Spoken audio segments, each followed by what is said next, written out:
अहम दृष्टुमिच्छामि चक्षुर्भ्याम मधुसूदन यत्तत् सत्यम परम ब्रह्म जगत ज्योतिर्जगत्पति वदन्ति वेद शिरसस् चाक्षुषम नाथ मेद्भुतम। वो मैं अद्भुत रूप आपका अपने नेत्रों से देखना चाहता हूं। श्री भगवान ने कहा, हे महर्षि, मेरे विषय में जो जैसी धारणा कर लेता है मैं वैसा ही अनुभव कराता हूं। जब कोई प्रकृति की धारणा करता है तो मैं प्रकृति रूप में दिखाई देता हूं। वैसे तो मत्तः परतरम नान्यत् किंचिदस्ति धनंजय, मेरे सिवा कुछ नहीं है, पर जब धारणा बन जाती है प्रकृति की तो मैं ही प्रकृति के रूप में भासने लगता हूं। जब कोई स्त्री पुरुष की धारणा करता है मैं ही स्त्री और पुरुष के रूप में भासने लगता हूं। जब कोई ईश्वर के रूप में भावना करता है तो मैं ईश्वर के रूप में भासने लगता हूं। जब कोई धर्म की भावना करता है तो मैं धर्म रूप में, जब कोई भय रहित परम पद मोक्ष की भावना करता है तो मैं ही मोक्ष के रूप में उसके अनुभव में आता हूं। और जब कोई सत्ता रूप में मुझे देखना चाहता है तो ब्रह्म रूप में, सदा शिव के रूप में मैं ही विराजमान हूं। इसलिए जो जैसी भावना करता है मैं उसके वैसे अनुभव में आता हूं। निर्विकार, सत, चित, आनंद, जैसा भावना करोगे वैसा मैं अनुभव में आता हूं। पर जो तुम देखना चाहते हो वो बहुत दुर्लभ है।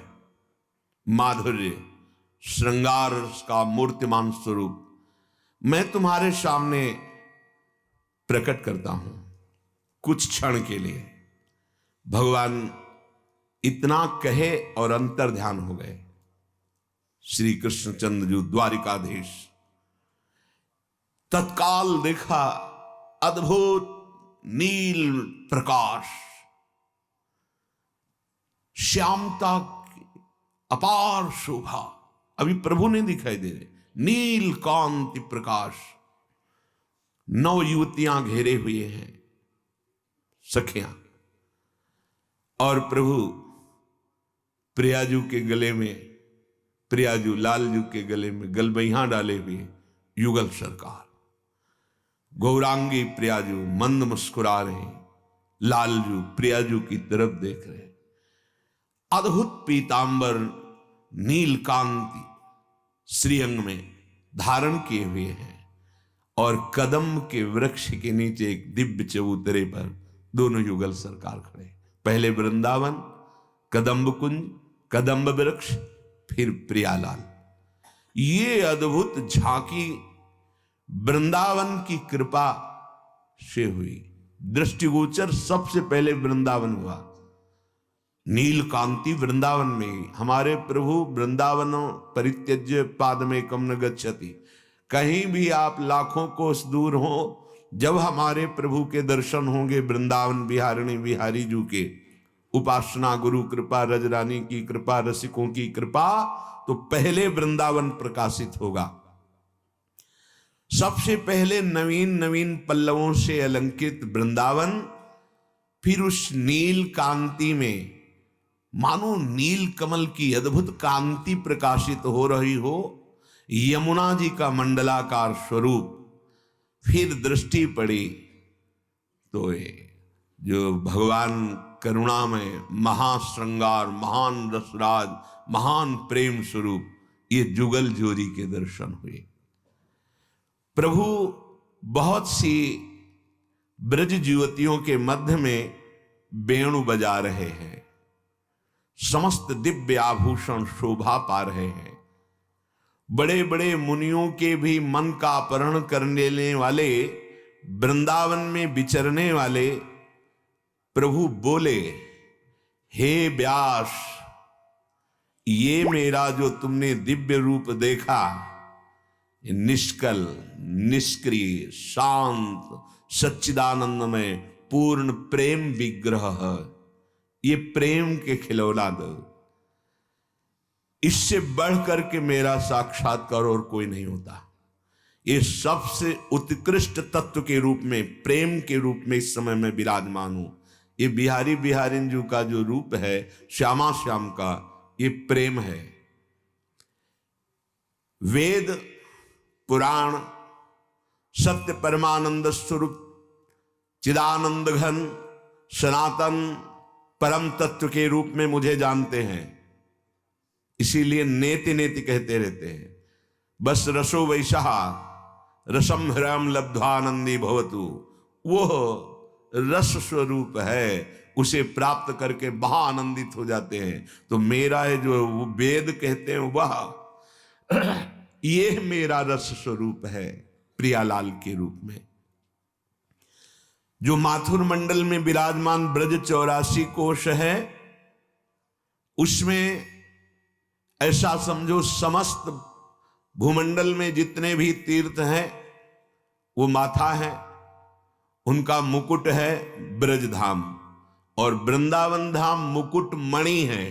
मणि जो मुकुट में विराजमान, ये यमुना, ये सखियां, ये सब सच्चिदानंद प्रेममय है। यहां जो तुमने मेरा स्वरूप देखा, बिना मेरी प्रिया राधा की नामवृत्ति या दास्ता की कोई इस युगल रूप को नहीं प्राप्त कर सकता। व्यास देव जी से कह रहे, यह जो मेरा रूप देखा, अगर कोई देखना चाहे तो राधा नाम और राधा चरणारविंद की दासता, मैं सर्वज्ञ परात्पर सर्वकाम सर्वेश्वर सर्वानंदमय परमेश्वर ब्रह्म, मैं ही सब कुछ हूं।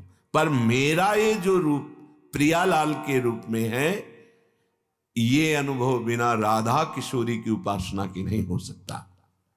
व्यास भगवान संपूर्ण ग्रंथों में प्रभु का ही वर्णन, प्रभु के प्रताप का, वैभव का, ज्ञान का, वैराग्य का और भक्ति का वर्णन किया। कुछ थोड़ा वर्णन, जैसे पद्म पुराण में, पाताल खंड में ऐसा, भागवत में इशारे से वर्णन कर रहे हैं। प्यारी जो आगम निगम पुराण अगोचर है। एक बार भगवान शंकर जी देवर्षि नारद जी से जब मिले, देवर्षि नारद जी ने भगवान शंकर जी से वार्ता वृंदावन धाम की। तब भगवान शंकर ने बताया कि तुम्हें एक आज गूढ़ बात बता रहा हूं। एक बार मैंने भगवान श्री कृष्ण को पुकारा, वो हमारे सामने प्रकट हुए। तब प्रभु से कहा कि मैंने सब अवतारों के आपके दर्शन किए हैं, लेकिन निकुंज बिहारी स्वरूप का रास में राधा कृष्ण रूप में भी आपके दर्शन किए, गोपी मंडल मंडिता ब्रज लीला के अंतर्गत गोपी वृंदावन में, लेकिन मैंने कभी नौ निकुंज के आपके दर्शन नहीं किए। यद रूपम ते कृपा सिंधो परमानंद दायकम सर्वानंदाश्रयम नित्यम मूर्तिमत सर्वतोधिकम। कृपा सिंधु, परमानंददायक, संपूर्ण आनंदों को प्रदान करने वाले, निर्गुणम निष्क्रियम शांतम यद ब्रह्मेति विदुर्बुधा। ये हमें अनुभव है आपका निर्गुण निराकार रूप, आपका निष्क्रिय रूप, आपका शांत रूप, आपका ब्रह्म रूप, ये सब। पर प्रभु दृष्टुमिच्छामि तदहं चक्षुर्भ्याम परमेश्वरम यद रूपम ते कृपा सिंधु परमानंददायकम। आज मेरे अंदर एक लालसा हुई है, हे कृपा सिंधु, हे परमानंद प्रदान करने वाले, आप अपने निकुंज रूप, जो निकुंज में आप विहरण करते हैं, उस रूप का दर्शन कराइए। श्रीधाम वृंदावन गोष्ठ वृंदावन, सखाओं के साथ भगवान विहार करते हैं, क्रीड़ाएं करते हैं। श्रीधाम वृंदावन गोपी वृंदावन, जहां गोपियों के साथ भगवान रास विलास करते हैं। श्रीधाम वृंदावन निकुंज वाटी, नवनिभृत निकुंज, श्री राधिका निकुंज वाटी, ये निज महल प्यारी जी का। यहां न सखाओं का प्रवेश, न गोपी जनों का प्रवेश, यहां केवल सहचरियों का प्रवेश। हम उस रूप के दर्शन करना चाहते हैं। भगवान शिव ने कहा, ईश्वर भगवान ने कहा,